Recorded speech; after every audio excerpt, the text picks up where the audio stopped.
ندعو الآن. I'd like to start the next session. I think our MC disappeared. So let's start the next session, and Steve can join us. Dr. Mohammed Khurshid, is he here or left? At least we can start. Dr. Mohammed, وقتنا جاء.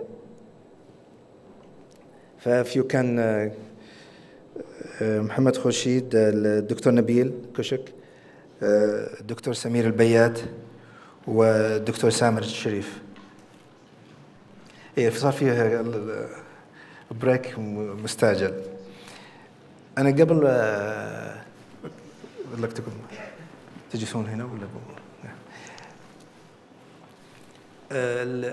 ما أدري أحد منكم يعرف السراي. I always talk about the Sarai negatively. So if Sarai, one of the companies, maybe I should talk in Arabic, not in English. Yes, please. السراي من الشركات اللي نجحت في تحويل الابتكار إلى السوق ونشره على جميع مستوى العالم. أنا دائما أقول لهم أنهم اللي اخترعوا الفارة، الماوس، اخترعوا سيري. تعرفون اللي عنده آيفون S stand for سراي basically.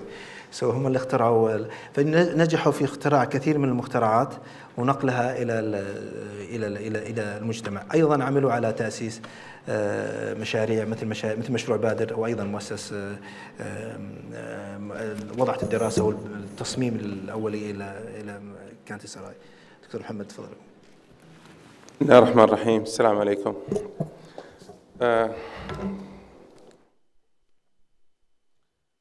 I think we're going to switch to channel 2 now. The title of the session this morning is Encouraging and Supporting Technology Innovation. The setup will be, we will have an international speaker who's Stephen from SRI. Then a presentation will be for 25 minutes, followed by Q&As. Then we will go back to our local speakers from various Saudi universities. First, we will start with the presentation from Mr. Steven Zizinski on before we proceed, I think we will have a set of points to be addressed within this session. It mentioned here how do we do innovation or technology innovation, the transfer from innovation to commercial products, what role should incubation play. One issue that I was discussing with a friend of mine two days ago was, is it necessary that innovation will be correlated with commercialization or entrepreneurship? I mean, this innovation, the research itself, by itself, is not enough to be innovative on itself, or it has to be rather go to the market and the entrepreneurship should be there. I think those points will be addressed by our speakers for this session.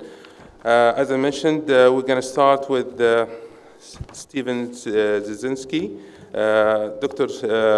Zizinski, he's the corporate vice president with SRI International. I think I will do the introduction. I'm sorry to keep you waiting, Stephen. Okay.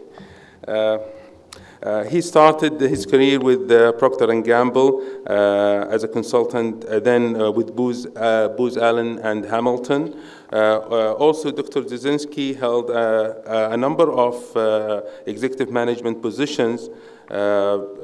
Example of those is Applied Materials, Octal Communications, Octal Communication, which is a worldwide leader in voice messaging products. Dr. Zizinski has been an active international and angel investor, so we are expecting to see something regarding entrepreneurship and commercialization in his presentation. He is a lecturer also at Stanford Graduate School of Business, where he teaches courses on entrepreneurship and innovation in developing economies. He's past chairman and lifetime trustees of the Board of Trustees for Union College and past chairman of the President's Cabinet at California Polytechnic. I will give the floor to Stephen now, please. Thank you very much, Dr.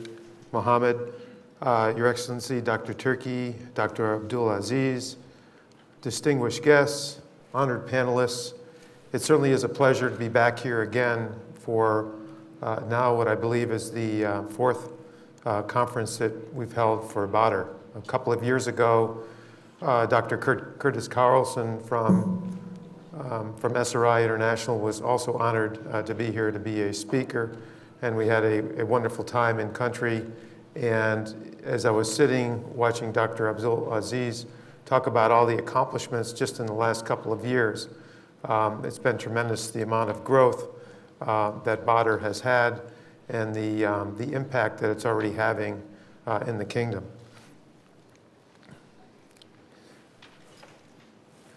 My discussion outline this morning for the next 20 minutes or so will be to challenge us with the following questions. How can we encourage, support, and promote technology-based innovation? How do we transfer innovation into commercial products and services? And what role should innovation play in an economy? And as we go through this, I'll be using examples from my professional background, which is at SRI International in Silicon Valley, where I've been based for the majority of my career. Stanford University, where currently I graduated, and I also now teach entrepreneurship at the business school, and with additional models both in the United States as well as outside the United States. And we'll finally sum up with some final thoughts for Badr, CACS, and for the kingdom. First, how does SRI innovate and incubate high-value ventures? Now, it's been briefly mentioned what we do. For those of you who don't know, just a couple of quick slides on SRI. We're founded by Stanford University in 1946. We're still based in Silicon Valley. We separated from Stanford in 1970 and we used to be known as Stanford Research Institute. We took the first three letters and called ourselves SRI International, and still maintain a very close relationship with Stanford. We're a not-for-profit organization, meaning that our mission in life is to do good for society.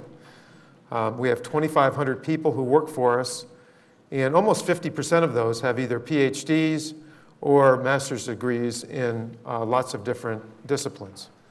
Our revenue last year was closing in on $600 million. We've been growing at about 12% per year in contracted research and development, contrasted with the US, who's only been growing at 1.5% to 2% with its GDP. So we feel very fortunate. We're in about 20 locations worldwide. In our positioning, and I think one of the key points that I want to make out here in this conference is our positioning is in the area of applied research. Applied research is that area in between basic research, or where fundamental science is done, mostly at universities in the US or national labs, and corporations or industry who is trying to get products out into the marketplace so that consumers or other business people can use them. Applied research is an important area to bridge the gap between taking basic research and applying it to either markets that are undergoing significant change or emerging new markets. Now, SRI is, as some of you know, well known for important technology innovations. You probably use several of innovations from SRI every day. For example, if you use the computer mouse, as you know, it was invented by SRI about 45 years ago. The first internet connection was done to SRI from UCLA. Voice recognition technology, talking to a computer rather than a real live person through SRI technology. Cancer, drugs for cancer, the first drug for malaria, the foundations for high-definition TV and for ultrasound technology, surgery done remotely, all of those new and exciting innovations that have brought good to society have been done by SRI. The latest one that you've probably heard about is the technology called Siri, which is now part of Apple Computer, and I'm going to actually talk about that in a couple of minutes in more detail. Now, all of our projects, this slide shows just some of the spin-out companies that we do. We actually run our own technology incubator, and we incubate between 3 and 6 companies every year. Always with venture money, either seed or angel funding, along with some venture money, and a CEO that we've been able to recruit and attract and work with the technical folks on staff. So this obviously reduces the risk substantially, and we think that our profile of the types of companies that we spin out has a much better chance for success than what the average is that are VC funded. Now, just about all of these, again, since the focus of my talk is technology, all of these kinds of companies are technology-based, not simply business model-based. All of the projects rely strictly on our 5 disciplines of innovation principles. These innovation principles were composed in a book that became quite famous a few years ago, and Dr. Carlson, when he was here, talked more extensively about what was in that book. I'm simply just putting up the one slide here to explain to you what our 5 disciplines are, and all the companies that we're involved with, as well as all the projects that we do at SRI, follow these disciplines. We find, once again, that improves our odds for success in the marketplace, since research is, as we all know, a very, very risky business. Of course, one extremely basic requirement we have is to define who our customer is and focus all of our efforts to provide that customer the highest value. Now, this sounds simple, but in fact, it's very challenging, and we need to remind ourselves of that to stay focused. This is especially true of technology projects. As you know, PhDs and masters in technology tend to be very curious people, and they get very distracted. And so having this little cartoon in front of them constantly gets us back to focusing in on who the customer is and what their problems are that we need to solve, rather than get mixed up in a lot of technology gibberish. SRI's NABC value proposition approach has now become world famous, and it's become the standard by which a lot of university incubators, a lot of universities themselves with their research projects, organizations and government and even companies are running a lot of their value propositions by. Many of you are familiar with our second discipline, which is creating value for companies. That is, so this is this NABC program that allows for a lot of good iteration around needs, approach, benefits per cost, and competition, leading to not just a strong value proposition, but the heart of that becoming an innovation plan and a business plan with a successful venture is really a recipe that we found has been successful. Now, I mentioned Siri earlier, and you saw this slide just a couple of minutes ago. So what I'm going to do is focus in on Siri and talk a little bit about how that moved from a research project all the way through our incubation process and finally out into the world as a successful product and a successful company. What you see here is a very, very simplified graphic of how we create ventures at SRI. They start with a venture concept. They work their way through to get funded internally with a commercialization board. That commercialization board is composed of business people and scientists and researchers. So we have a combination of technology and entrepreneurs on that board. Once companies like that come through that, they then are exposed to venture capitalists from the outside through the Invention Value Creation Forum, and finally they're launched as a new venture. Now, here you see the 3 founders of Siri.